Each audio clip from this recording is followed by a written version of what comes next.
Good morning. आज मैं उसकी स्ट्रक्चर या फिर फंक्शन पे बात करूंगी। सेंट्रल नर्वस सिस्टम का क्या है।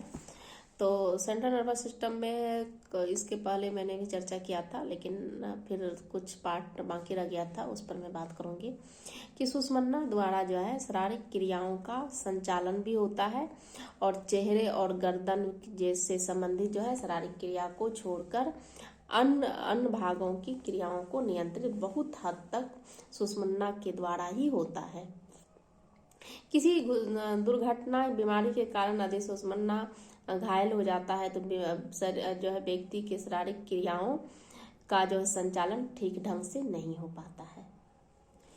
अब सुषुम्ना द्वारा जो है सहज या प्रतिवर्त क्रियाएं का भी नियंत्रण एवं संचालन होता है और सहज क्रिया या प्रतिवर्त क्रिया किसी भी स्टिमुलस के प्रति ऐसी अनुक्रिया करता है जो कि जो है अनिच्छित या फिर संगत होती है।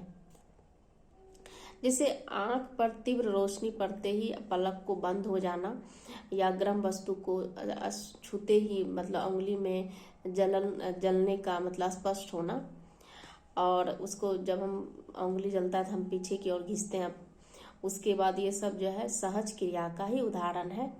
और ऐसी क्रियाएं जो है इतनी शीघ्रता से होती है कि इसका प्रतीत होता है कि मानो अपने आप में ही संपन्न हो गई हो, परंतु सच्चाई यह है कि इन क्रियाओं को सुषुम्ना के द्वारा जो है संचालन एवं नियंत्रण होता है। और इन कार्यों के ध्यान में रखते हुए सुषुम्ना को केंद्रीय तंत्रिका तंत्र स्वतः संचालित मशीन भी कहा जाता है। सुषुम्ना इन सहज क्रियाओं को जो है संपन्न कर व्यक्ति के वातावरण के साथ समायोजन करने में काफी मदद जो है करता है। सुषुम्ना द्वारा जो है साधारण सहज क्रियाएं या फिर जटिल सहज क्रियाएं दोनों का ही संचालन होता है। तीव्र रोशनी पड़ने पर पलक बंद हो जाना तथा साधारण सहज क्रिया का उदाहरण है, तथा गर्म वस्तु के संपर्क में आने पर उंगली को खींच लेना जो है जटिल सहज क्रियाओं का उदाहरण है। उसके बाद इसमें मैंने बताई थी कि ये भी जो है मतलब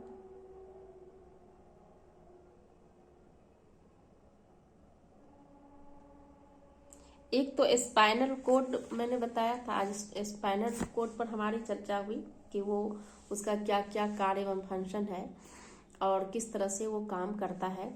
उसके बाद फिर मैं बताऊंगी, नहीं फिर मस्तिष्क, उसका दो पार्ट है, एक मतलब कि स्पाइनल कोड, दूसरा है ब्रेन।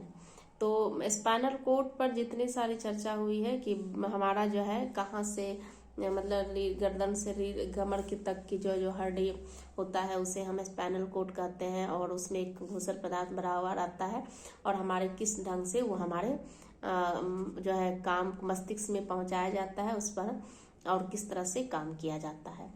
तो कल मैं बात करूंगी कि ब्रेन जो है कैसे मतलब काम करते हैं, ब्रेन पर क्या क्या उसका मतलब फंक्शन है या फिर कार्य है। Thank you.